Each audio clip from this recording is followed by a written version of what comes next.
If I was on the phone to the Chinese, local Chinese, it'd be egg fried rice, special fried rice, large, plain chow mein, shredded chicken chow mein, large, salt and chili king prawn, salt and chili chicken, kung po prawn, sweet and sour chicken balls, sweet and sour pork balls, shredded chili beef, beef in black bean sauce, mini pancake rolls, large pancake roll, curry sauce, 2 portions of prawn crackers. Bosh.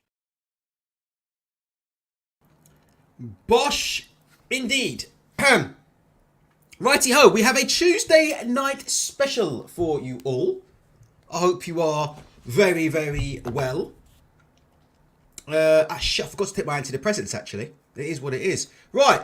Do you know what? We've got Daryl here, who's waiting to come on, actually.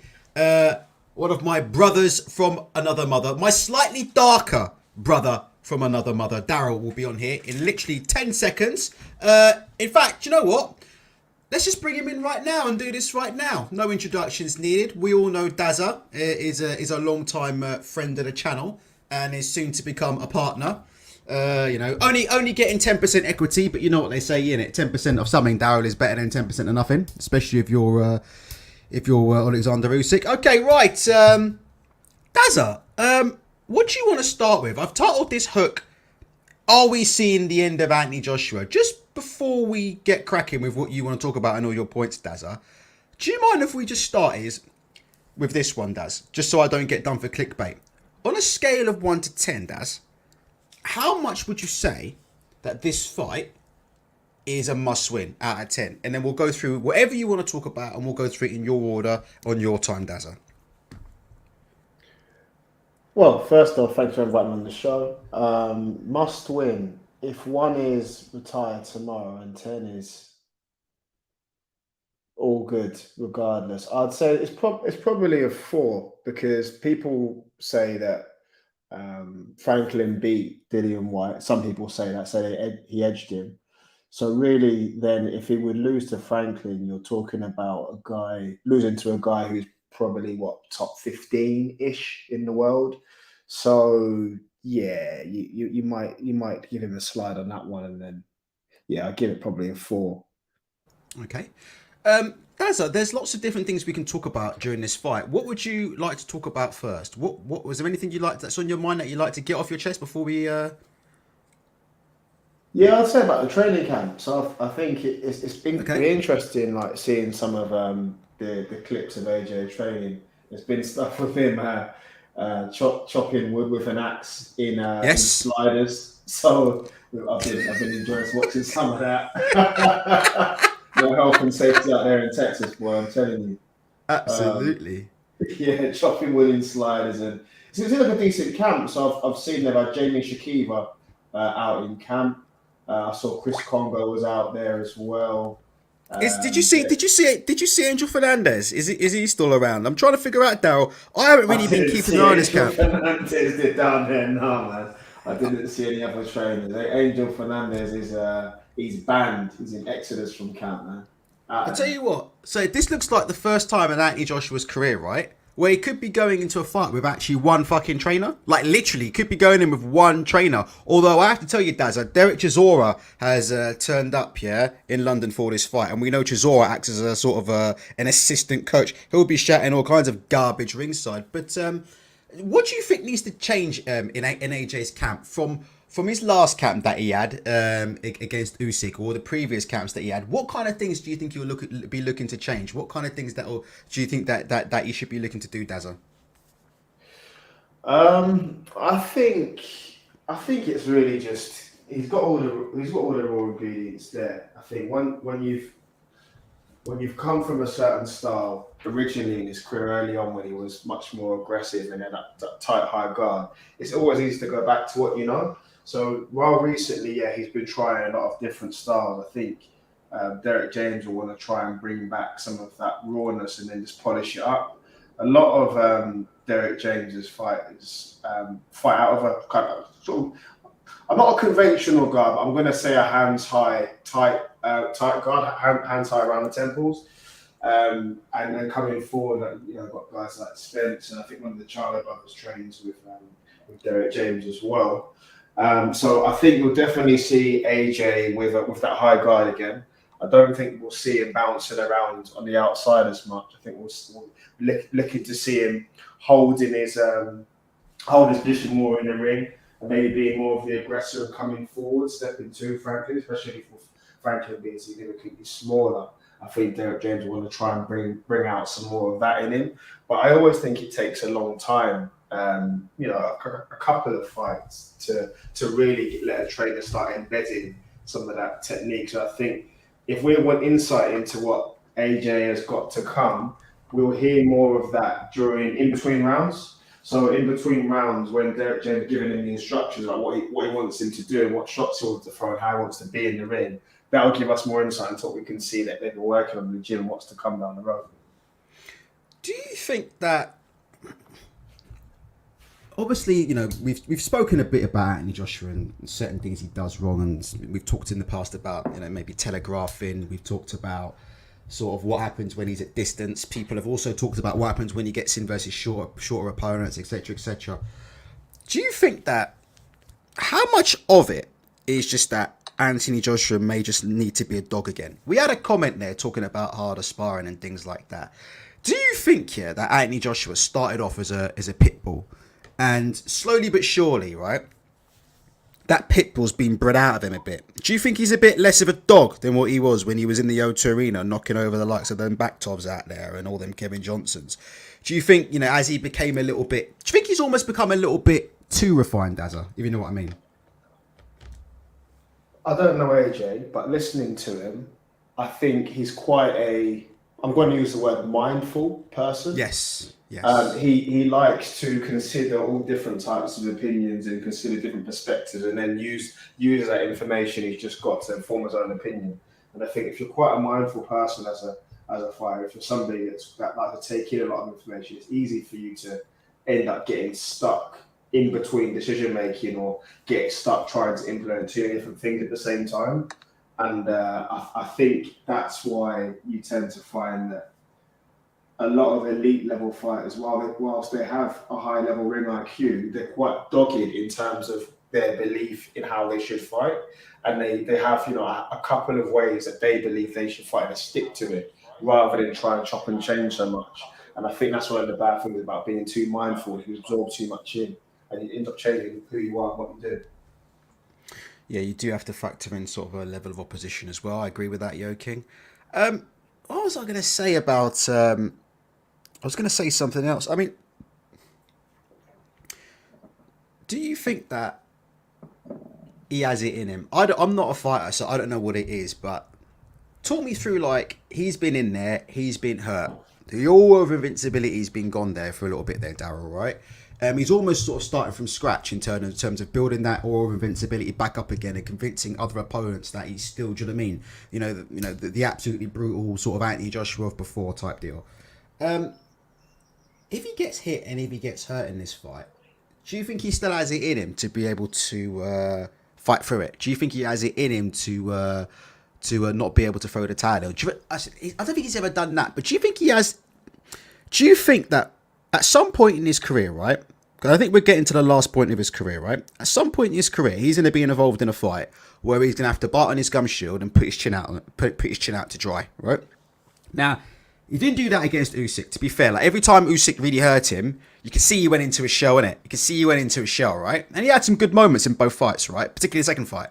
But every time he was hurt, went into a shell. He doesn't seem to be willing to just put his chin out there and say, look, fuck it. This is a shootout. It's him or me. Do you think he's going to need that in some of his in this last part of his career, or his upcoming part of his career? And do you think he has that in him, Dazza? What do you think? He had that all throughout his career, and he had that in Klitschko 1. He had that in Andy Ruiz 1, and then Andy Ruiz 1 beat that out of him. Andy Ruiz 2, it was gone. I don't think it's come back. When we saw him against Usyk in 1 and 2, every time he got hurt, he just shelled up and didn't want to be back in that position again of getting ice. I think he was happy to just... He was happy to box the fight out, and if it goes to points, the cards will be what they are. I think if it gets caught and dropped again, Well, let put it this way: if we ever see Joshua get dropped again, I don't think he's going to come back to win that fight. I think if we ever see Joshua go down on the canvas, I don't think we'll see him fight for adversity and then come back to win. I think What even in the fight this weekend with Franklin, do you think if Franklin was to drop him, you think that'd be it? I can't see Franklin dropping him, but if it happens. Well, what have you got there? You've got a mixture of embarrassment. You've got a mixture of I'm supposed to beat this guy. You've got a mixture of this isn't supposed to happen to me because I've been here before, and I've been there before against Ruiz and didn't get through it. So yeah, it's going to be problematic for sure. I wanted to ask you one more thing. I wanted to ask you about Jermaine Franklin. Let's just talk about Jermaine Franklin for a second. What chance do you give him of winning the fight, and what do you see his strengths are at the minute over Anthony Joshua? Like, does he have any sort of strengths that he can use against Anthony? Maybe. Do you know what? I'm starting to think might be a bit of a thing. This Franklin training camp. I don't know if you've seen Eddie Hearn's comments on the condition of Jermaine Franklin, right? But he's looking allegedly in completely different shape to what he was when he was in the. Dillian Whyte fight. And yes, YZ4, we will be talking about the lawsuit. Daryl wants to talk about that, so we'll talk about that next. But I just want to talk about the shape he's in.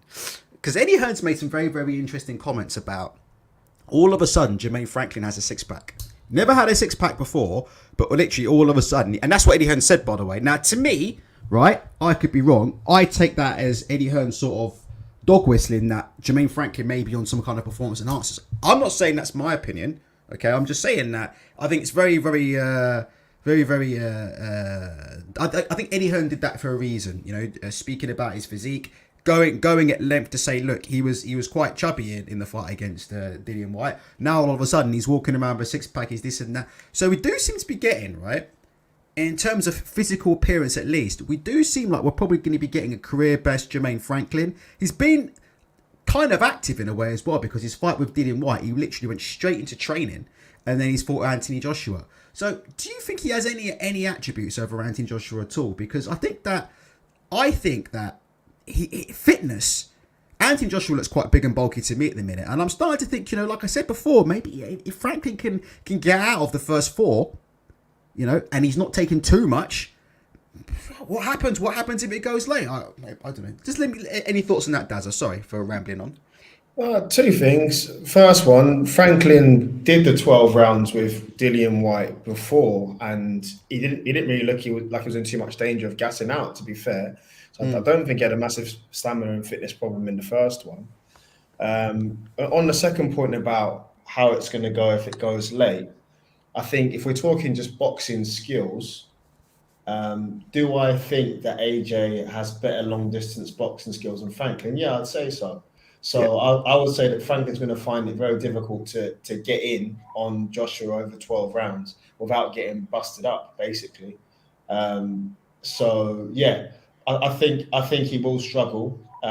He might go to 12, but I don't think he's going to be able to get to Joshua late, unless Joshua just gasses. Like maybe AJ being a bit bigger and bulkier. If he gasses like late, then potentially. But he didn't gas. He didn't really gas badly against Usyk in the second fight. So I don't see how Franklin's going to make him gas out. And Usyk's got probably a much higher work rate than Franklin has. So I can't see that happening. One thing we saw Franklin do quite a bit against Whyte, which I think we're going to see quite a bit of in this fight, if he can get close, is bodywork. I think we're going to see a lot of that from Franklin. He landed some very, very good body work on Dillian Whyte, I thought, in their fight. And he was quite persistent to the body all the way through, actually. Quite persistent, very persistent, actually, with body shots. But Dillian Whyte doesn't do one of the first fundamentals of defence, which is to move your feet. Three or four things you should do in defence. Firstly, don't be there, move your feet. Second thing is you want to have your upper body movement. Third form of defence is in your hand movement to block and parry and block shots, and then also you've got head movement as well. Dillian Whyte's main form of defence is just to be stationary and have his hands as the active form of defence with his hands, and that is not what AJ does. I think primarily AJ now moves his feet first to get out of the way of shots, and then he has his hands and his upper body movement following with that. So yeah, I can't really see Franklin being able to get to AJ's body very easily, especially because he's gonna have to do a lot to get inside. Firstly, to get to the body. Ryan Chalk says, I think I was going to go through some comments with you, Dazza, and any of these stick out, just let me know, and then we'll move on to this lawsuit thing, because it's very interesting. Ryan Chalk says, I think AJ is a brawler, and that's what we're going to see. He can't fight for 12 rounds. He needs to push for knockouts. Well, he can fight for 12. He can fight for 12 because he did it twice against Usyk, who's one of the most elite fighters in heavyweight. Well, he said, and I think Usyk, I don't think there's any heavyweight out there that sets a higher pace than Alexander Usyk in any fight. He probably can't brawl for 12 rounds, but he can box for 12 rounds. Yeah, he can do. Frag says, Franklin is built like Ruiz. I'm going to flip a coin, and that's how I'll decide who I think wins. Next one. Next one. You're not sure about that? Do you know what? This thing about Anthony Joshua from distance, right? Let's just go through this one more time. I'm going to have to go and watch some footage of this in the run up to him. You know, I can't remember the last time I saw Anthony Joshua double up on a jab, you know. I can't remember. He throws a lot of singles. He seems to wait, jab, right hand. Wait, jab, right hand. Wait, jab, right hand. Doesn't seem to mix up the speeds, and he doesn't seem to do things like double jab. Doesn't seem to touch the head and body a lot. Am I right about that? When was the last time we saw Anthony Joshua? I could be wrong, Daz, but when I'm trying to think of the last time I saw Anthony Joshua doubling up, head and body. Jab cross left to a couple cut version, but if the jab and the cross are working, you don't really need to double up too much. As long as you don't get timed, as long as you mix up your timing of how and when you're throwing your jab and your cross, you don't necessarily have to double it up every single time, especially when you've got really long arms like AJ has and you hit hard. Even if you're throwing 10 jab crosses, but only three of them punches out of the 10 are landing, over the course of 3 minutes, you're really going to batter someone. You're going to hurt them badly and bust them up. Martin Butler says, I think the size has a positive effect on him mentally. Anthony Joshua he's talking about. I think it does as well. I agree with Martin on that. I think I'd never seen AJ look as confident as he had against the top 20, 30-ish guy as he did going into Ruiz 1. Like, he looked, before the fight started, obviously, he looked supremely confident going into that. And I think the size and him being bulky does give him a sense of being quite imperious and intimidating. I think he thrives on that. I think deep down he's probably got a little bit of a there's a bit of bully in him, there's a bit of devil in him, where when he's bigger, I think he feels like he can just go for anybody. Joe Wall says that, in my opinion, you need to get Joshua on the back foot. He always looks uncomfortable when he's pushed back. I just don't think Franklin is big enough to do that. What do you think about hand speed? Because we saw, again, I'm not saying Franklin's Andy Ruiz.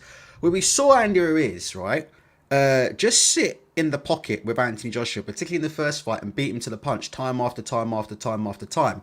And that's why I brought up Anthony Joshua from long distance, because it doesn't seem to, again, I do question, how much he feints, because, I'm a big believer in if someone's timing you, then it sometimes helps if you throw feints to throw off the timing and things like that. Or, sometimes it helps if you sort of change up the speeds or change up the rhythm in some way to throw off a guy's timing. And Andrew Riz sat in the pocket against him, right? And just slipped his jabs and, slipped his shots, just went up, rolled underneath his shots and made his shots fall short. And then just absolutely just blitzing for speed. Now, I'm not saying that Jermaine Franklin is Andy Ruiz, but I'm just saying, what do you think about that? Do you think there's any route there? Actually push Anthony Joshua back, try and get underneath a couple of his shots, try and trade with him a little bit, try and beat him for speed, etc. I mean, Anthony Joshua himself, actually, to be honest,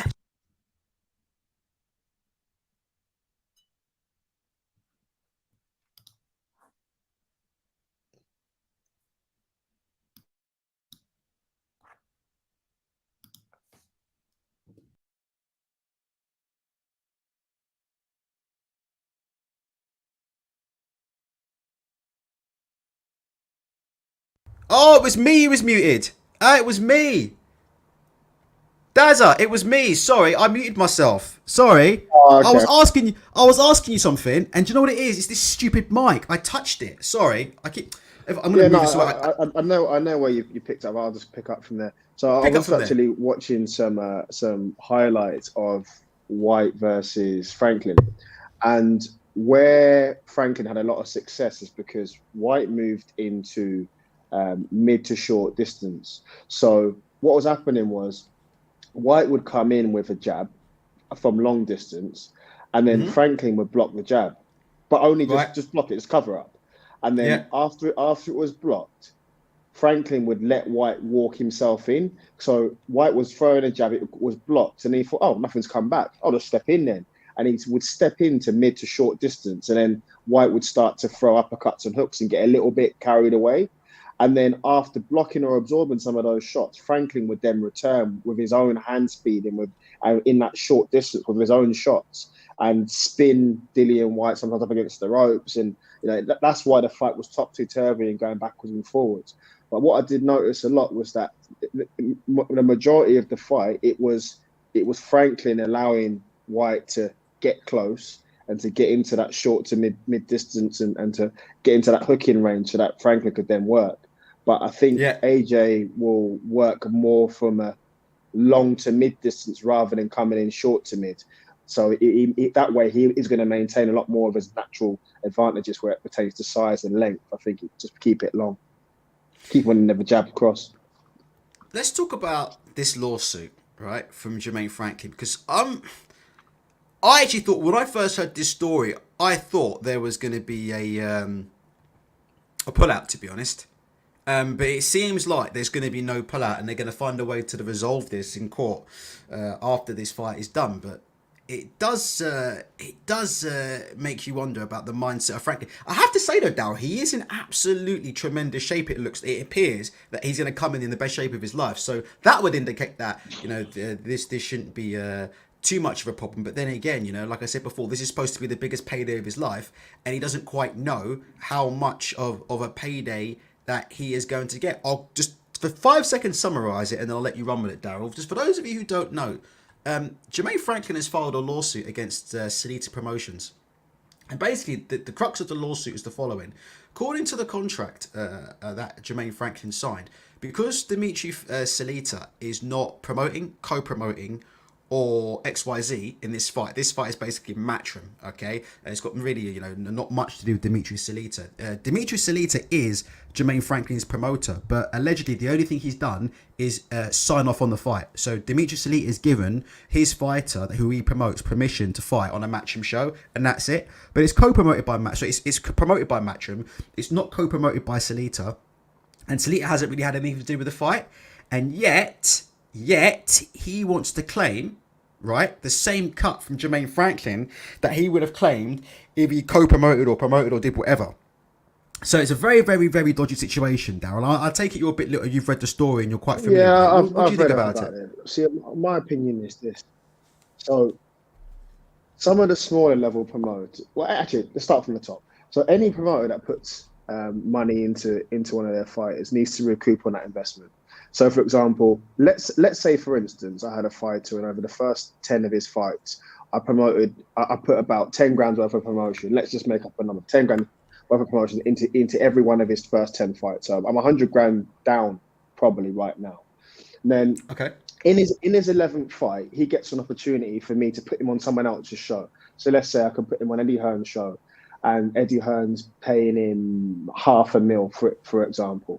Well, if I've got a contract with that fighter for X percentage of whatever fights that he does, whether it's with me or somebody else, then that contract. Even though the contract should be if I'm putting him onto somebody else's show, I still get a certain percentage, because bear in mind the only reason why he's getting an opportunity is because you've built him up on your shows and you've invested money and probably lost money on him.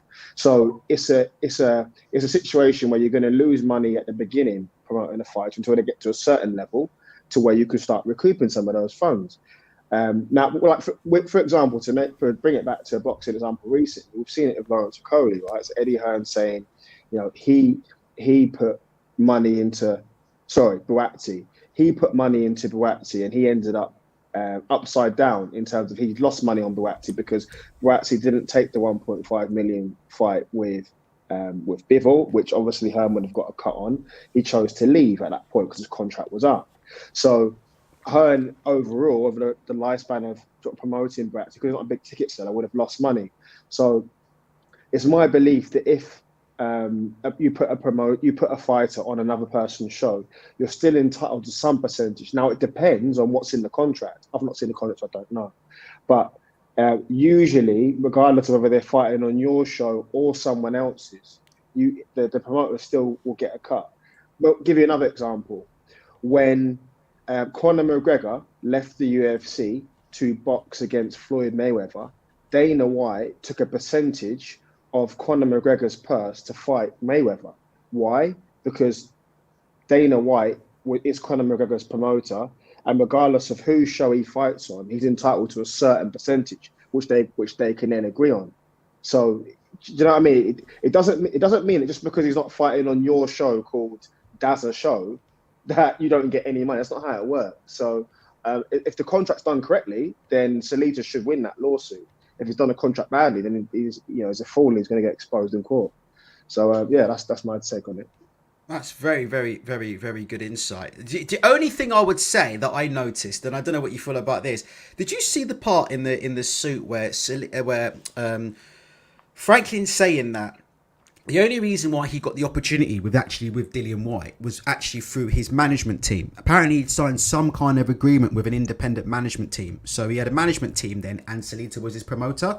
And he said it was the independent management team that he had, right, that went and got him the deal with Dillian Whyte.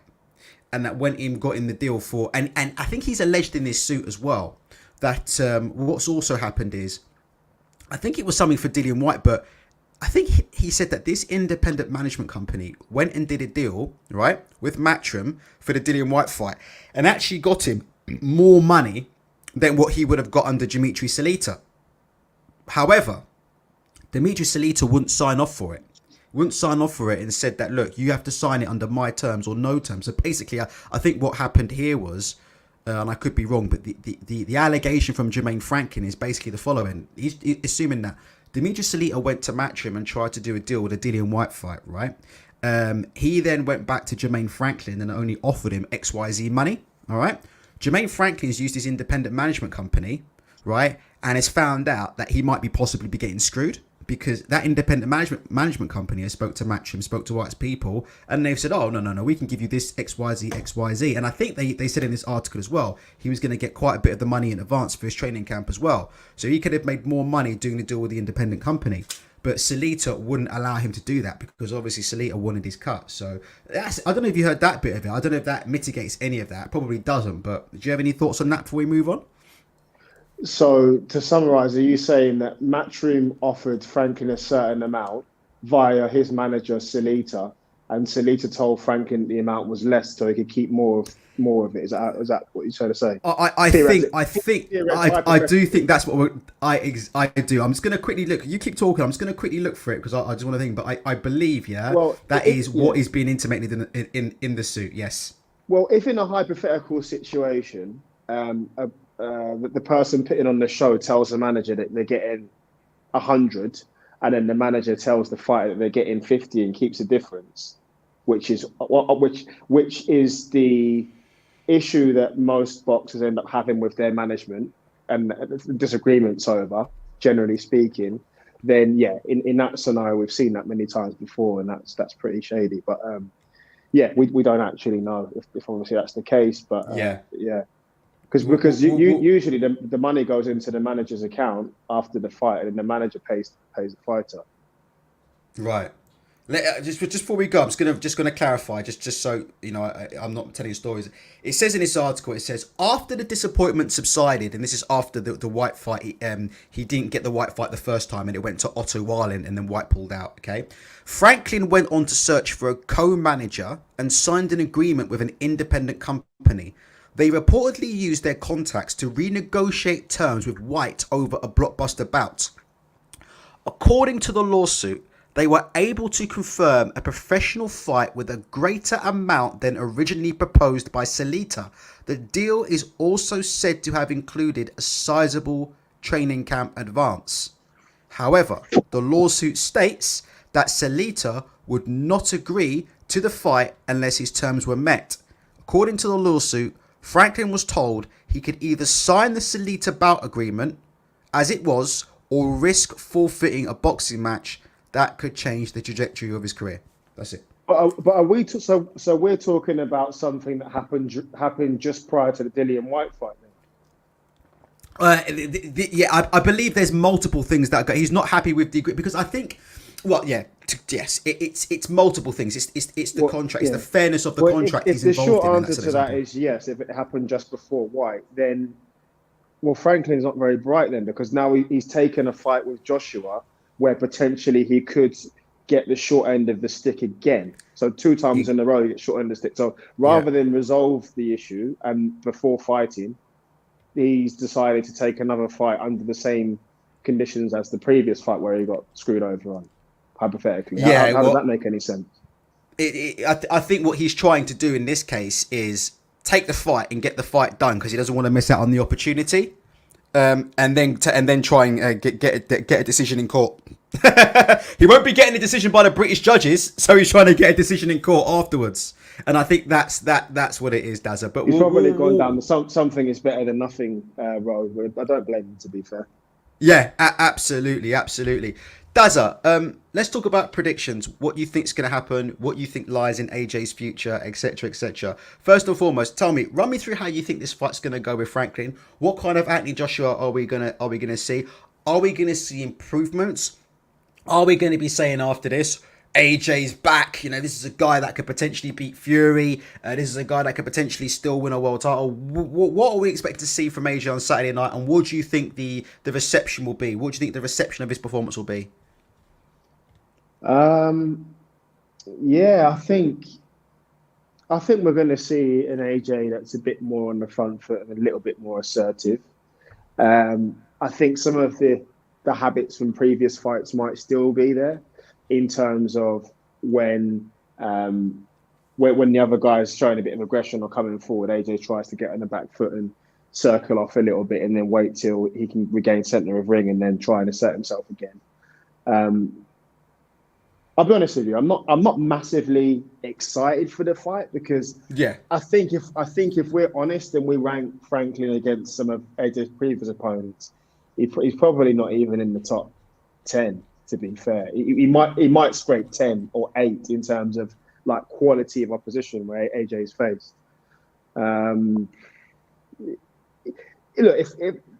if we're gonna rank AJ in terms of being in the top sort of 5-6 heavyweights in the world, he needs to be stopping Franklin within 6 to 8. I think, a minute maximum. Can't go longer than that. Can't go to decision. No, can't go to that at all. If it goes to the scorecards, then there's a big problem with the mentality. He should be getting him out of there. Before we go, Daryl, where would you actually rank him? I'm going to put the Ring Magazine ratings up at the minute for heavyweight. Actually, they're on the screen now as we speak. Okay. Where would you actually rank him? The Ring have got Usyk as the champion, Fury at 1, Wilder at 3, AJ at 4, and below him they've got Joyce at 5. Where would you rate Anthony? Oh, it's gone off the screen. But where would you rate Anthony Joshua as of right now? In my order, I go Fury, Usyk, Wilder. Then I go Joe Joyce, Joshua. Really? Then I go Zile, Zhang, Hrgovic, White after that, Ruiz after that, and then loads of other guys. And you go with Joe Joyce over Anthony Joshua because you believe that Joe Joyce would beat him if they were to fight? I do, yeah. I think Joe Joyce just a bad start matchup. Last question, and I'll let you go. Do you think Anthony Joshua will ever be a champion again? A belt holder? Under one condition. If Usyk and Fury fight and the belts get scattered after Undisputed, then yeah, because then he's got many belts to pick from. He can get remains scrapped. So yeah. If Undisputed happens within the next 12 months, then yeah, I think he can pick up a belt because any of them top 5, 6 guys can pick up a belt under those scenarios. So yeah, possible. Possible. Any closing comments you got for me, Dazza? No, just thank you for having me on the show. It was good to be on again. And I'm looking forward to it. Oh, before we go, what did you think of the Michael Gomez Jr. fight on the? I didn't watch it. That was a fight. I actually didn't watch it. I didn't watch it. I was watching. I had it on the screen, but I didn't watch it. I'm not sure if there was another fight on the same time because I was doing a show on the night, but I didn't watch it. I ended up watching Andrew Kane and Baluta. And I'm not sure if that was at the same time. I can't remember now. But I was really focused on the Andrew Kane fight. So yeah, then that turned out to be fight of the year. But yeah, I saw what Michael Gomez did. And I saw bits and bobs of the fight. I did see the viewers card and I saw that a lot of the people... Well, actually, the Sky Sports card had Levi Giles up for most of the fight. I know Billy Nelson's tweeting around that he thinks Levi Giles won the fight. It was what it was, wasn't it? Obviously, you know, Michael Gomez made life 10 times worse for himself by shoving his opponent in the way he shoved him. I mean, what do you think?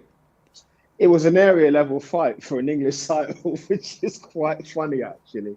But I thought that the fight itself was quite dull, but it was actually the fight of the night, weirdly, because that's how bad the rest of the fights were on that card. But I think Michael Gomez Jr. himself as an individual is quite an entertaining character. And he's one of them controversial people that just he can't keep himself out of trouble. He just can't do the right thing, even though he tries to. Everything that he says comes off the wrong way. It makes me laugh. I think he's brilliant. But unfortunately, I think he's a little bit too much for mainstream TV. He's a little bit too erratic. So I don't think we might see him back again, unfortunately. Is he more entertaining than Lawrence Okole? Fucking hellfire. Oh, God. Lawrence Okole. He's offering to jump straight. His performance was so fucking bad, yeah? He's offering to jump straight back in the ring now with Chris Billum-Smith. Like, who wants to see that? Lawrence Okole versus Chris Billum-Smith. Listen, as much as Okole is terrible to watch, yeah, he ain't losing to guys like Chris Billum-Smith, dog. He just ain't gonna happen. Like, he punches too fucking hard. I think he's a level above like Chris Billum-Smith. Chris Billum-Smith, and I love Tommy McCarthy to bits, but Chris Billum-Smith, right, didn't beat Tommy McCarthy the first time, in my opinion. So, listen, man, Okole's a step too far, but I don't know, Daryl, man. I just think Boxer at the minute, I don't know what the fuck they're doing because, you know, there's literally video footage of the crowd walking out of the Okole fight while it was still going on. And that was plastered all over social media. You know what? I actually a little bit disagree. I think Lawrence Okole is so boring that what you need to do is throw him in against everybody. Like, just put him against Upper Tire, put him against all the top guys. Just do kamikaze style because no one cares anyway if he gets beat or not. Most people wanted to see him get stopped because the style's so boring. Throw him in against all the top guys. Hopefully they can nick the belt off him. If they can't, he'll be undisputed. Then they can vacate me up to heavyweight and get ice there anyway. So it's all good. Let's speed the process up, bro. What about Okole versus Blacks, aka Riakapor? Blacks. That's his dual name. Blacks, aka Riakapor. That's coming next apparently. Like, Okole's like, I'll fight Riakapor. Who have you got? Like, a couple people on social media saying Riakapor's gonna ice him. I actually watched Riakapor live. I saw him against Dion Juma. He looked quite impressive in that one. I think when Lawrence Okole gets hurt in a fight, I don't trust him, you know. I've never seen him really get hurt in his professional career, but I don't think he has yet, like, basic defensive fundamentals at all. And I think he uses, right, his hugging as a way to overcome his lack of defensive fundamentals, if that actually makes sense. Like, he doesn't seem to me to be able to catch and shoot, catch and counter. Doesn't seem to have much of an inside. Doesn't seem to be able to be very cute on the inside or anything like that at all. So I think he tries to mask a lot of his defensive deficiencies by going first, because he's got range, he's got reach, goes first, falls in off his shots, right? And then he tries to grab on. So he's almost, his defense is to almost smother his opponent's defense. But I think when he gets clipped with a big shot, yeah, by somebody like a Riakapor, yeah, or someone like that, I've got a bad feeling about him because I don't think he's going to know what to do. Like, I don't think he's going to know when he gets clipped and hurt for the first time in his career proper. I think he's going to be like a fucking... he's going to be like a fish out of water. I'm not sure he's going to know what to do because he won't be able to just clinch on. The bombs will be thrown at him, and I think he could get wiped out pretty badly. I think it could end up looking pretty bad. But let me know what you think about that. Sorry. I think how Okole gets stopped is probably when he's trying to clinch. I think Yeah, I can see that. At some point when he's trying to grab hold of the guy and he thinks the guy's going to accept the clinch, he'll get teed off on. Yeah, and yeah. Getting themselves dropped. That David Light was hitting. That David Light saw that. I was hitting him with a couple of overhand rights as he was trying to clinch and stuff like that. He was trying to enforce the clinch, and fucking David Light was getting a couple of free hands in and trying to throw overhand rights and stuff. I do agree with you. I think, like I said before, I do like a Kole, but I don't think that jab and grab is going to go well. All right, Daz. Listen, you can stealth for as long as you like, but it's only because I just want to end on this. Yeah. Go on. I think the thing we have to remember with Kole and also with AJ is I want to end it on a sensible note. Yeah, but both of these people are winners in life. Come from very shitty situations. Of course. And have done well with themselves. Yeah. So it's this. Even though they're not entertaining, sometimes they're not fan friendly, and sometimes they're boring as hell interviews. We have to remember that these people are they are winners in the grand scheme of life. They're not working down at McDonald's no more, and they're not selling bits and pieces on the side of the street. So we have to give them some credit for that. So I'll end it on that note. Yeah, we have to give them credit, but also keep them off primetime television as well. So we can all know. All right. All right, Daz. All right, Daz, you want to call in after the AJ fight, all right? You're welcome to call in and join the panel, all right? All right, bless. Take it easy. So. Catch you soon, Daz. I'll catch you soon. All right, guys. So we've heard from Big Daz. Tonight. Righty-ho. I'll go through some of your comments and then we will call it. It's a quiet night tonight. Very, very quiet night tonight, you know. Let's have a look here. Yeah, just anything about Anthony Joshua and stuff like that. Yeah, you know, Coley is shocking. Tony Issue is saying, why isn't Dubois WBA? Sorry, why isn't WBA regular champ number 1? Sorry, Triple D. I don't understand that. I do know one thing though. There's talk of Usyk vacating that WBA, and Billy Nelson is saying that if Usyk does vacate the WBA, he thinks Martin Bakole is in line to get a shot at Daniel Dubois.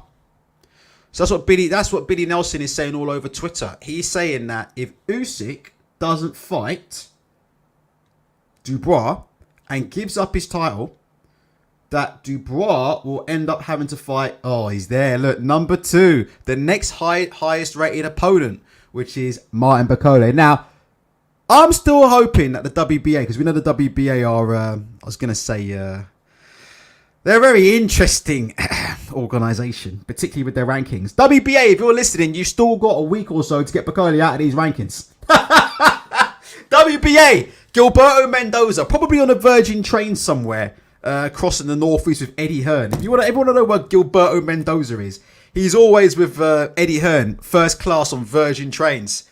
Just before Eddie Hearn fighters miraculously just shoot up the fucking rankings. Make it that what you will. Gilberto Mendoza, if you're listening, there's still time for you to undo this, yeah, and get this man Bakole, yeah, out of these rankings. Because let me tell you something, yeah, if Dubois becomes champion, yeah, because Usyk calls it a day, then we need to get Dubois a nice, easy defense. I'm looking at some of these names in this list, yeah, that we could give to Dubois, and I like the look of Lucas Brown at number 10.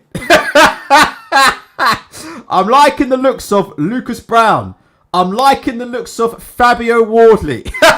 Fuck it, for a WBA, let's do it. Fabio Wardley versus Daniel Dubois. I'm doing that. I'm liking the looks of Trevor Bryan rematch. Who knows he's up for that? Trevor Bryan versus Daniel Dubois 2. Ajit Caballel, he can get it as well. But some of these other names, yeah? Some of these other names I'm not sure about, you know? Some of these other names. The Anthony Joshuas of this world, isn't it? The Deontay Wilders of this world. The Makhmadovs of this world. The Ortizes of this world. The Hergoviches of this world. We don't need, yeah, those people in our lives, yeah? Who was the guy from Rocky who said that? We don't need him in our lives. We don't need him in our lives. So, WBA, if you're listening, yeah? I hope you can come up with some home cooking, yeah? Like I said before, anybody in the top 15, yeah? Anybody from 10 to 15, minus Jarrell Miller, we'll take on that list. Get Dubois a nice, easy defense, yeah? Back in the 0-2. And the man's eye socket's only just healed, for fuck's sake. Man broke an eye socket, only just healed. And you want to put this man in the ring with Usyk and then Bakole? Nah, we're not doing that. But it is what it is, like I said before. We'll have to see what a boxer say, innit? I mean, Billy's gone and had him sign a deal with Boxer, and we don't know. Boxer may have a few more tomato cans that they want to serve up here for Bacoli versus Dubois. So we'll have to wait and see what happens with that. You know, it is what it is. Maybe Frank Warren will win the purse speech, yeah, and put Bacoli in the toilets like what Eddie Hearn did to Makabu. It's one of my favourite things of all time, where Makabu came to was it Liverpool to fight Tony Bellew, and Eddie Hearn put him up in the fucking toilets. Do you remember that? Do you remember watching Makabu backstage? Ilunga Makabu. Man was in the fucking toilets, yeah, training against Tony Bellew. I'm not even joking. The man was doing like shadow boxing in the fucking toilets. That's why they put him up in it, yeah? It's called home advantage, innit? So fingers crossed we can do that. Let's have a look. Harry Chan says, remember when the WBA title was randomly on the line when AJ fought Klitschko? Corruption at its finest. I'm hoping the WBA are going to do us a favour, because we don't need, Martin Bacoli in our lives. And plus, it'd be good to see Billy Nelson take yet another L as well. Fuck it. It's always good to see Billy Nelson taken. Even though he's a friend of mine, it's always good to see him take an L. Toby Player says, Brown versus Dubois in Saudi. Absolutely. They do that fight in Saudi Arabia. That's a 50-50 fight, because Lucas Brown, when Lucas Brown gets to the Middle East, he's a completely different human being, as we saw in the Jerome Miller fight.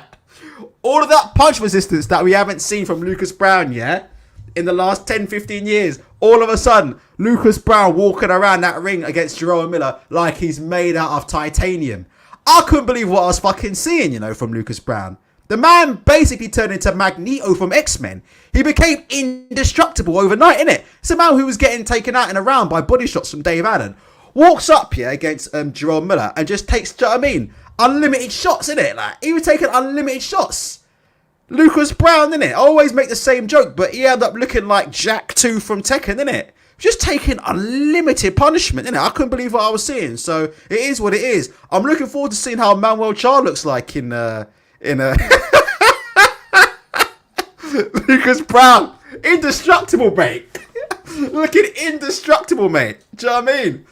And they tell you what, if you put Lucas Brown's Saudi Arabian titanium chin, against Daniel Dubois' brittle eye, then listen, that could be a 50-50, because Lucas Brown can still whack in it when he's in Saudi Arabia, at least. It appears that he can still whack. So, look, it is what it is. Let me just go back to AJ very, very quickly. If you want to hit the like button, please feel free to hit the like button. Listen, who have we got coming on? Do you know what? It's so difficult at the minute, because I've got a lot of things going on at the minute. So I was planning to have a lot of people come on, but I'm not sure I'm going to have the space to do it. But we'll have to wait and see. It's possible tomorrow that Mickey Elliott might be coming on, tomorrow or Thursday. And after that, Tony... I think it's coming on as well, and I think that's it, because I don't think we've got the time to get many other people on before the night of the fight. Look, one thing I will say about it is this: Anthony Joshua versus Jermaine Franklin. To me, this fight has fuck all buzz about it. Press one of you agree with me on that. Press two if you disagree. For me, this fight has absolutely fuck all buzz about it. Like, normally Anthony Joshua fights have a certain buzz about them, don't they? I remember Anthony Joshua's had his fair share of tomato can fights. Let's be honest, this is a guy who fucking topped the bill against fucking Gary Cornish in heavy duty. I know people like to pretend that AJ's, all he's ever fought is he's only ever fought a steady diet of like world class, opponents. But there was a time, where the nation was literally besotted with Anthony Joshua when he was topping the bill against Gary Cornish, in such fights such as heavy duty, the glory days essentially of Anthony Joshua, the days where he truly looked absolutely indestructible and such, right? But it's just, for me, I'll be honest with you, there's no buzz about this fight for me. I could be completely wrong about that. There seems to be no buzz about this fight. And for me, like I said, he needs to go in there and he needs to give people a reason to watch him, especially on DAZN, because the DAZN thing's clearly a problem, in my opinion. I mean, there's a few people out there, again, you almost get to a point where you get sick and tired of proving the same old idiots wrong. But there's people, again, who are now equating DAZN being a channel on Sky with Anthony Joshua being on Sky Sports. Can you, like people don't understand the difference? Like, oh, well, it doesn't matter now. DAZN's not a problem because he's on Sky Sports. No. DAZN is channel 429 or whatever it is on Sky Sports. Look, have you seen all the fucking on Sky? Have you seen all the channels that are on Sky, by the way? Hold on. I mean, just for those people who think that having a fucking channel on the Sky EPG means people are going to fucking watch you. Well, let's have a look. Let's check the TV guide for Sky right now and see some of the channels that are on right now, okay? If Sky will just fuck off for 2 seconds, 1 second, and stop plaguing me with this fucking bullshit about... look at this. Look at this crap that's on Sky. London Live. They show a few decent films, but look, for the most part, London Live is crap. London Live have a channel. Look at this. What the fuck is this? ITVB have a channel. Food Network has a channel. Drama has a channel. Look at this. Channel 5 Action. Look at this. Homes and Gardens TV. Turbo. Animal Planet. What the fuck, man? PBS America. Travel XP. And we haven't even got to the fucking adult channels yet. I mean, look at all this shit. Anybody can have a fucking channel on Sky EPG at this point. I mean, it's fucking embarrassing. Let's go through some of the other shit that's going on here. Faith World TV. The World Network. What the fuck is this? I can't even see what this shit is. Hold on. I know it gets worse. Because I had Sky years ago before we had to go... Look at it. JML have a channel on Sky. JML. Do you know what JML is? I'll show you what JML is. JML is a teleshopping channel where you can buy fucking used condoms and dirty mops off people. Do you think it's a joke? Look. JML have got their own TV channel where you can sit there and buy fucking... Look at this crap. Look. I'll show you right now if you want. Are you interested? Can I interest you in some mighty bamboo towels? Because if I can, you can go live to the JML and go onto JML TV in it, and you can buy mighty bamboo towels from JML. The bamboo towels that never break, no matter how much fucking water you soak with them. I mean, look, anybody can get a fucking channel on Sky. Look at all this shit. Anybody can get a channel. Hobby Maker, I've got a channel. Hobby Maker, Jewellery Maker. Bollywood For You have a channel on Sky. Anybody else? Do I need to finish now? So, look, DAZN is one of 600 channels, right, that you can watch on the Sky EPG. That ain't going to solve their fucking problems, is it? Premier League football is what's going to solve their problems. Champions League football is what's going to solve their problems. Being channel number 429 on the fucking Sky EPG ain't going to fucking solve their problems. So I wish people would stop coming to me with all this bullshit about, oh, but the DAZN are on Sky. Yeah, so fucking Bay Station are on Sky. Who gives a shit? Box Nation's still on Sky. Who gives a shit? Do you know what I mean? TVX is still on Sky. Who gives a shit? Literally. We go, try it, can we go? Are JML still around? They're like Blockbusters or Woolworths to me. Well, like I said before, Woolworths, even they got a fucking channel on Sky. JML. What does that tell you? There you go. I ain't making this shit up. It's right here. What are they showing right now? Everyday Easier. Everyday Easier from JML. A selection of amazing products to make your life easier every day. Everyday Easier. Cool, blah, blah, blah, blah, blah, or visit JML Direct. There you go. And to be honest, they probably got more viewers watching them right now than DAZN UK do. Let's be honest with you, innit? Let's be honest, innit? Who do you think's got more viewers right now? JML, right? Where you can go out and buy a dirty mop, or you can go and buy some cut price bleach, or you can buy some fucking bamboo paper towels, right? I bet you any money right now, they probably got more fucking people watching them right this second, yeah, than fucking DAZN UK. Let's just tell it how it is. Come on. Tell it how it is. And if I'm wrong about that, what are the subscriber numbers? What are the subscriber numbers? So, Anthony Joshua's clearly got a problem. It's no coincidence that as soon as the fight goes on fucking DAZN, this motherfucker can't sell out no more. Do you think that's a fair comment, or am I being too harsh? Press 1 if you agree with me, press 2. You know, it's no coincidence that as soon as Anthony Joshua goes on DAZN, he stops being a fucking sellout, doesn't he? All of a sudden, there's fucking spare tickets all over the fucking place. Do you know what I mean? All those fucking tickets are spare all over the fucking place. Do you know what I mean? Anyway, hold on a minute. How do Matchroom have any spare tickets anyway? We're supposed to give all of them tickets to the NHS. What's going on with that, Matchroom? I thought Matchroom was supposed to give XYZ tickets to the NHS. Might have to go check up on that scheme, you know. Let me just check up on that quickly. Make sure Matchroom is still giving them tickets to the NHS.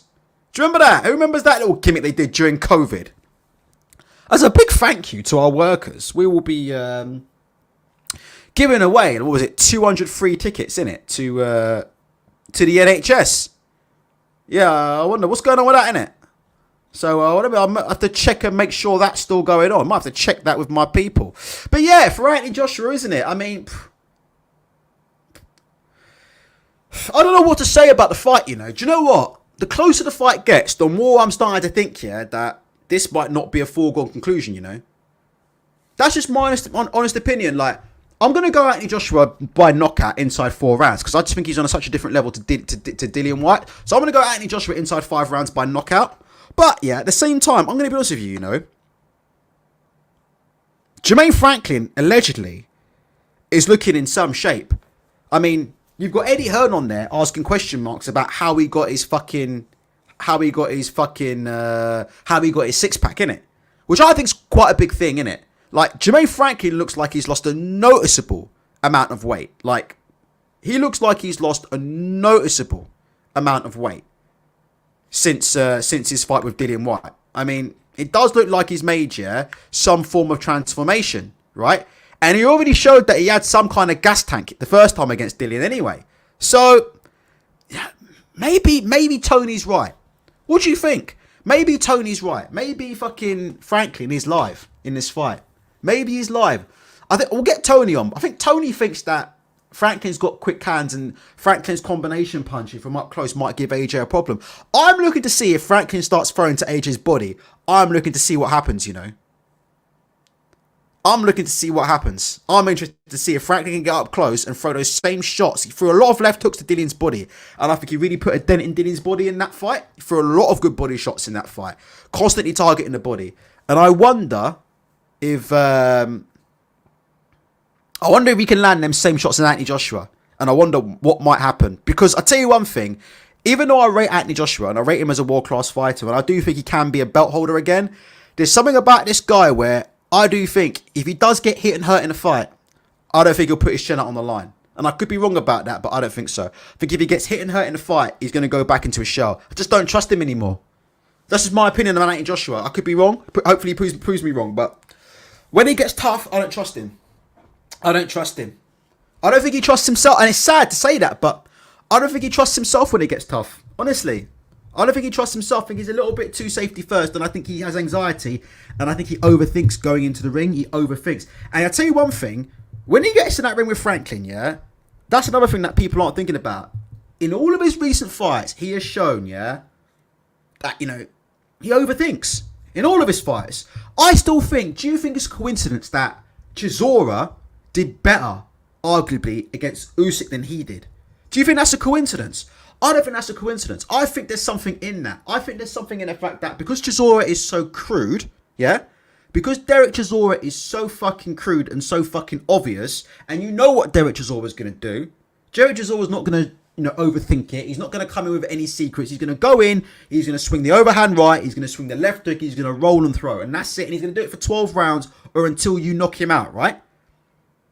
Maybe I'm starting to think that kind of crude approach is actually the approach that's going to work really, really well against someone like Alexander Usyk. I think like people like Anthony Joshua who overthink it, it could be a bit of a problem. And he gets in the ring with Franklin, and he starts overthinking against Franklin. He's not going to be... Because we said this in the Usyk fight. Oh, AJ just needs to go in and be AJ. He needs to go in, be big, impose himself, be brutal, just like he used to at the O2. But I think that genie might be out of the bottle, you know.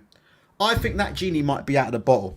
I think he might go in there, and I think he might go, you know, safety first, which is fine, fair enough. But I just think that's what you might do. Go in there and go safety first. Have a look, see what Franklin's about, you know, see what kind of shots he's throwing. The danger when you always do that and when you don't impose yourself straight away on a type of fighter is you give Franklin a chance to get into his rhythm. We'll go one or two ways. He'll go in and do that, yeah? He'll work Franklin out. It worked well against Charles Martin. He came in against Charles Martin, then he sat there. He paid Charles Martin a lot of respect. He kept his range. He kept his distance. He threw 2 counter shots. He landed 2 counter shots, and that was the end of the fight. And that worked great for him, right? So again, it can work sometimes, but sometimes also when you get in there and you give these guys a bit of time, do you know what I mean? And you're standing off these guys and you're having a look and you're not exposing yourself too much and you're giving these guys time. You give these guys a bit of an opportunity to settle down and get into a rhythm, particularly away from home. And I'm not sure, you know, part of me's, I don't know. I don't know. Maybe I'm overthinking it. Like I said before, the logical approach says Anthony Joshua inside 5, but I just don't know why. It wouldn't surprise me now if he makes a fucking... It wouldn't surprise me if we see something. Maybe not an upset, but it wouldn't surprise me if we see something. It wouldn't surprise me if we see something. Let's go for your final comments. Derek James is good at making his fighters fight like the bigger man. Well, we'll need that. Body shots can work with Usyk, but Turbiev set the blueprint. I totally agree. I agree with you on that. I think body shots and also left hooks, body and head will work well against. I think Usyk's a bit of a sucker for the left hook. I've been saying this for a long time, and I think Anthony Joshua showed that in their second fight and didn't capitalise on it. AJ's never been that sort of fighter. Let's see if Derek James can do something for him. I can't say that. I wonder when Chloe Hearn is going to divorce Eddie over the Sky Nicholson affair. That is not a story. Tell you that now. Eddie Hearn and Sky Nicholson and Chloe Hearn is not a story, because Eddie Hearn is married, but he's married in name only. And I thought everybody knew that. Everybody knows that, right? Eddie Hearn's married, but he's married in name only, right? So he's not even having an affair. He's not even having an affair, really, because he's married, but he's married in name only. Does he even wear his ring, Eddie Hearn? Does he even wear his ring anymore? He's married, but he's married in name only. And if you look at what I'm doing here, I'm actually siding with Eddie Hearn. I'm not making any inflammatory accusations about him. I'm saying he's not having an affair. He's only married in name only. And it's been that way for years with Eddie. It's been that way for absolutely donkeys. Just think about how often he's away from home. I think when was the last time you saw him with his wife? I haven't seen him in public with his wife for fucking 10, 15 years. And that's not an exaggeration. And he's never home. They're only married in name only. He's not, he's not having an affair. That thing ended long time ago. How not to play says Chisora went in like when you play Tekken and someone don't know what they're doing and they just kick your ass because you can't predict exactly. Chisora's a button masher, isn't he? Chisora came in against Usyk and he was button mashing non-stop. And it works. And I think, like I said before, if you're not Tyson Fury and you're fighting Alexander Usyk, I do think there's something about that's how you go about it with him. You have to be a bit rough and a bit tumble, and you have to be a bit crude with Usyk, a bit crude. But we'll have to wait and see. When Joshua has Usyk hurt, Usyk managed to throw a jab, and that was enough to make Joshua back up. But Joshua was already spent as well up to that point, because he hurt him late in the fight, but the fight was at such a high pace. He was already beginning to fade and get hurt himself, you see. That when he hurt Usyk, for me, came a little bit too late for him. And he hurt Usyk bad. And he hurt Usyk real fucking bad in that fight. And I tell you one thing, I'm supposed to be an Anthony Joshua hater, but it's so funny the way that people deny what happens in fights because it doesn't suit a certain narrative. Alexander Usyk was hurt bad in that fight of Anthony Joshua. Anthony Joshua hit him flush with a left hook. And he felt that. He was hurt. No fucking ifs or buts about that. He was hurt. People trying to say he was never in trouble. Just go and watch it. Flush on the chin. Look at him. He was fucking hurt, man. He was hurt. But came a little bit too late for Anthony Joshua. Let's get an undercard review ultra. Well, we've been on for an hour, but let's quickly do this. Quickly. And I mean quickly. Let's get an undercard review. Right, let's go to the website of the world's premier promoters, Matchroom Boxing, where the lead promoter said that we won't be promoting Conor Benn until he's cleared his name. Has Conor Benn cleared his name? I'll let you decide. Has Conor Benn gone through the quote-unquote process? I'll let you decide. Hold on, let me get rid of it. Who gives a shit about Rodriguez and Gonzalez in a minute? Or Rakimov and Cordina? Let me go to this AJ and Franklin. All right, you asked for the undercard. You're going to get the undercard. Fabio Wardley versus Michael Coffey. Me and Shevin know who Michael Coffey is because we see him get fucking stopped and beat by Johnny Rice. We see Johnny Rice beat him on points in the rematch, and then Johnny Rice knocked him out in the first one. So Michael Coffey and Fabio Wardley, to me, isn't worth a fucking damn. Just to be honest with you, like Michael Coffey, last time I checked, he was coming off 2 losses. I haven't checked his box rec. He coming off 2 losses to Johnny Rice. So Michael Coffey and Fabio Wardley. I mean, this is just not, it's not something that should be the fight before Anthony Joshua at the O2 Arena. Does that make sense? This here, Fabio Wardley and Michael Coffey for the WBA Continental Breakfast title, whatever it is these fucking guys are fighting for. You know, what would I call this? This belongs on Boxer. Do you know what I mean? This is on a Boxer card to me. This isn't DAZN, premium DAZN, Anthony Joshua, you know, a new dawn. You know, this is, you know, Boxer. This is, you know, just after Shannon Courtney. You know, when everyone's coming back from the bar. We need a fight to put people back in their seats. Well, fuck it. We'll put on Fabio Wardley versus Michael Coffey. Do you know what I mean? That's what we're putting on, but not the fight before AJ and Franklin. I mean, that in itself tells you there's a fucking big problem going on, isn't it? Down in Essex, isn't it? But people want to put their head in the sand and pretend that everything's going fine. But look, you know, we all know there's problems going on in Brentwood, don't we? Don't we? We can all see in it. You know, we're looking at, you know, what's going on. We're looking at the quality of the fights that are being put on, and we know there's problems going on in Brentford. We're not fucking stupid. Let's have a look here. Matteo Sigani versus Felix Cash for the European middleweight title. Felix Cash should be fighting for a world title. Can someone explain to me why Felix Cash isn't fighting at world level yet? Seeing as he knocked out Denzel Bentley brutally in 4 rounds in a fight, but Bentley was never ever in that fight. You ever seen that fight before? Felix Cash versus Denzel Bentley. Felix Cash turned up in a ring against Denzel Bentley looking like the fucking... I mean, he looked like... I'm trying to think of a fucking X-Men analogy here, but it's just some of the things we see in British boxing are absolutely bizarre. Who's that? Not the X-Men, but who's that guy in X-Men who you cannot kill? You have to pierce the back of his neck. That's the only way you can kill him. He's bigger than Magneto. What's his name? It begins with an A. I know what he looks like. He's blue and red. And you can only kill him by piercing the back of his neck with something. He's undefeatable. He's like indestructible and unkillable. But Felix Cash turning up in a ring looking indestructible against Denzel Bentley. Denzel Bentley then goes on and puts in a very, very good performance against Janibek. I mean, it's absolutely that's the one. Apocalypse. Yeah. That's the one. Apocalypse. I swear to God, lad. Let me get it up. Apocalypse. Oh, they've changed him. He don't look like that no more. They've changed the way he looks. Nah, they've changed him up. Still. I ain't going to show you this. But they changed the way. But yeah, anyway. Felix Cash coming to the ring looking like Apocalypse from X-Men. Think about how good Felix Cash must be. He destroyed Denzel Bentley. And Denzel Bentley was able to put in a good performance against fucking Janibek away from home. What does that tell you about Felix Cash? It tells you that Felix Cash is a fucking generational talent, right? There you go.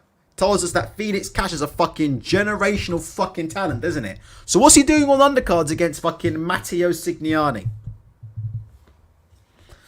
I shall say no more. We've got Austin Ammo Williams versus River Wilson Ben, who was recently knocked out on a Queensbury card, wasn't he?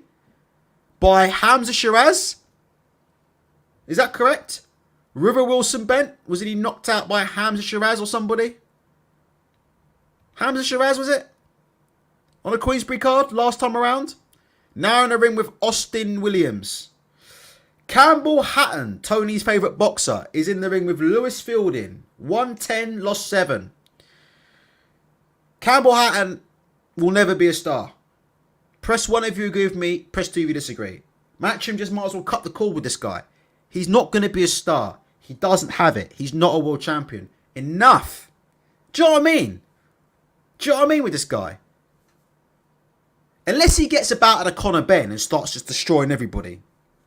Cough, cough, cough. But he doesn't have it, does he? And I'm not trying to be disrespectful. You know, look, all the credit in the world to Campbell Hatton and stuff. But it's just the constant shoving of this guy on TV. Look, he doesn't have it.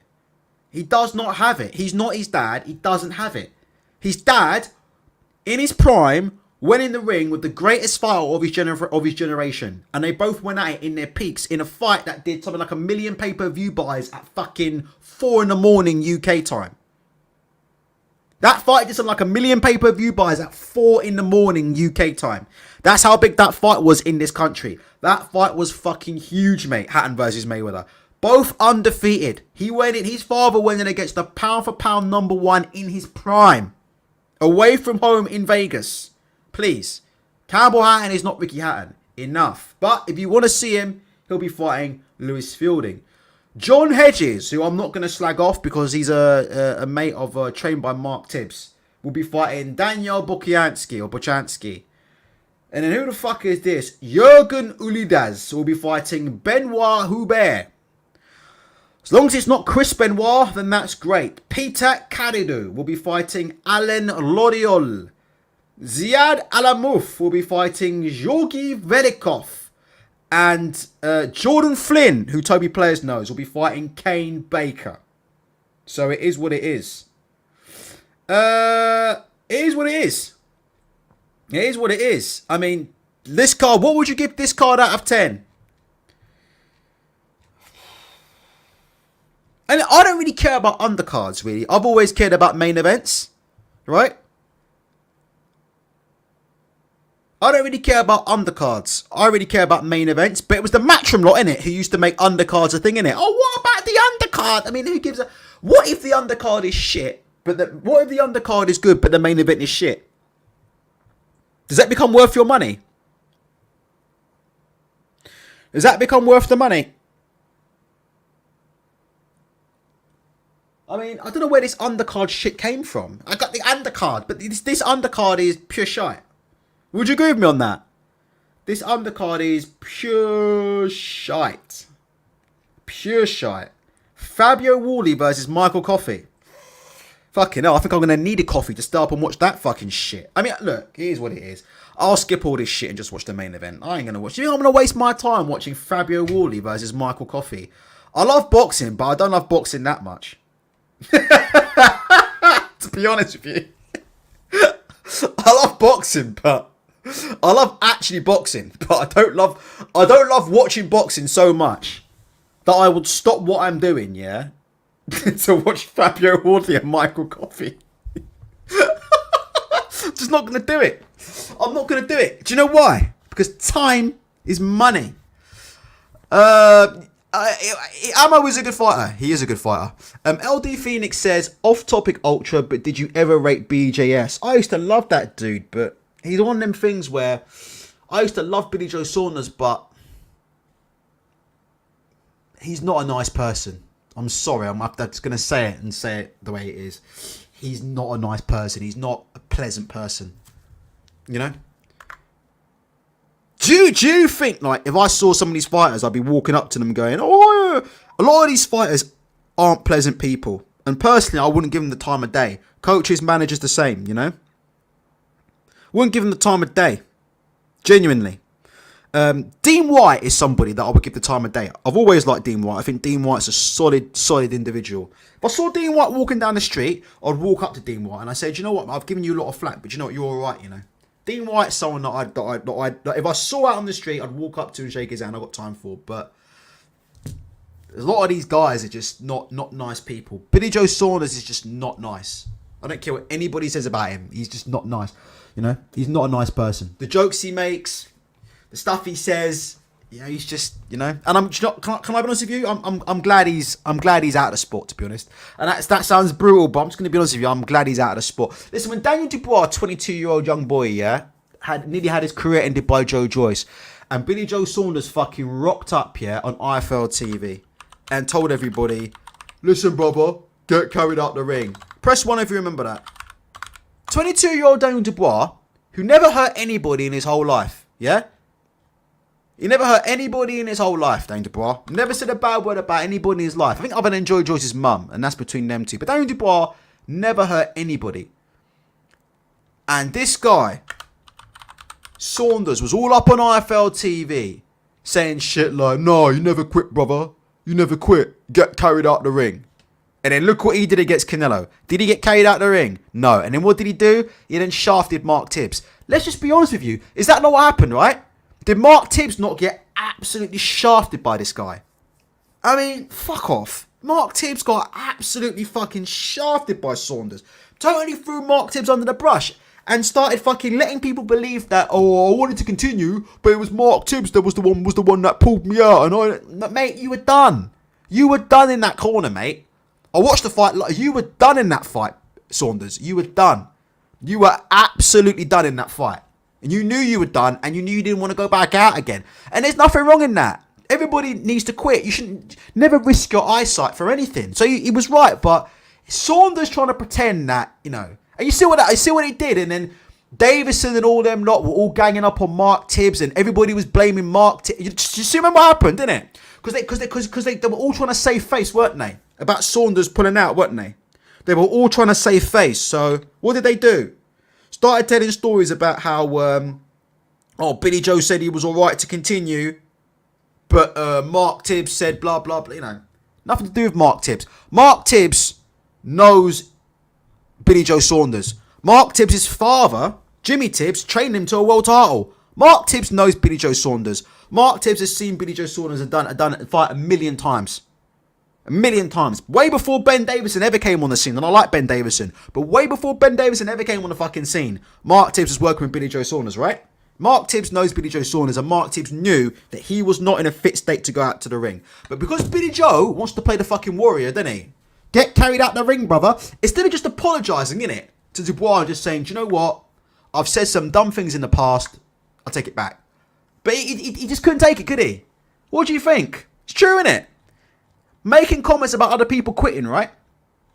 And then when it came time for him, and what did he do? And did he ever fight again? No. What did he do when he got beat? That was it. Went out, put on a load of weight, and never came back to boxing. Tells you all you need to know, innit? Do you not think? When he got beat, what did he do?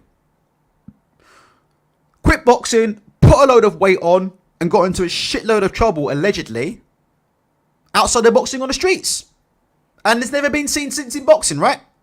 And look at the stuff he does, like recording conversations with Ben Shalom and putting them up on Sky. It's just disgusting. Do you not think, like, as much as I think Ben Shalom's a bit of a numpty, innit? Like, you shouldn't be doing that stuff, innit? Like, a conversation's a private conversation, innit? You shouldn't be just putting conversations, your conversations, your business conversations up on fucking Instagram for everybody to hear. If I was Scar Ben Shalom, he'd be blacklisted because he can't be trusted. How can Ben Shalom... and he's not even a ticket seller. It's not like it's Anthony Joshua where you bend over and take one because you know this guy can shift tickets. He's not even a ticket seller, Billy Joe Saunders. He ain't even a ticket seller. Never was.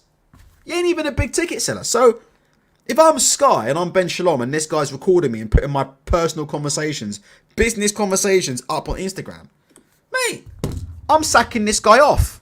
Let him go back to fucking DAZN in front of fucking 2 men and a dog. Let him go back to DAZN. Eddie Hearn will probably stick him in the ring with Hergovich or some shit. Why not? Alexander Usyk versus Daniel Dubois negotiations are now underway, I'm told by Frank Warren. Why Frank Warren talks to Michael Benson, I have no idea. Michael Benson is a real piece of work. Do you know how anti-Frank Warren this guy was 2 years ago, Michael Benson? Do you know how anti-Frank Warren and pro-Matchroom this guy was a couple of years ago? Do you remember? Now all of a sudden the tide starts to turn a bit. Now all of a sudden he's jumping in Frank Warren's pocket a bit. Don't think we don't know about people like Benson, mate. Benson was fucking Matchroom to the core a couple of years ago. He was Matchroom to the fucking core, Michael Benson. Everybody knows about him. All of a sudden now, fucking Frank Warren's giving him tidbits. Mate, Frank Warren should sack him off ASAP. Because he's an absolute wrong'un, mate. Benson. He's an absolute wrong'un, mate. He's a wrong'un. Absolute beanpole, isn't he? You've seen the photos of him. I'm not going to put them up, but we've seen the photos of him in a TalkSport studio. Absolute beanpole, isn't he? Absolute beanpole.